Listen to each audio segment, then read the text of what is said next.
आज आपण मॅको कंपनीचं ओरिजिनल क्लॅम्प मीटरनी व्होल्टेज आणि करंट कसा मोजायचा हे चेक करणार आहे।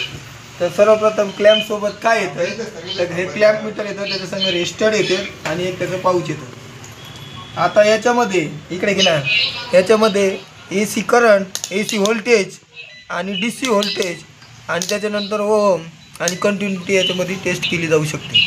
तर आता आपण सर्वप्रथम AC व्होल्टेज चेक करणार आहे। तर 230 आपल्याकडे प्रामुख्याने भेटतो।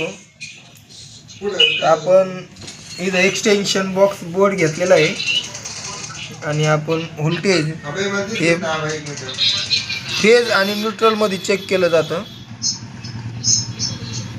आपल्या इथं आता 250 व्होल्टेज येत आहे, पण आपण आता यातनी करंट कसा चेक करायचा, तर करंट हा क्लॅम्पमध्ये अशी वायर धरून करंट चेक केला जातो आणि करंट हा ॲम्पियरमध्ये येतो।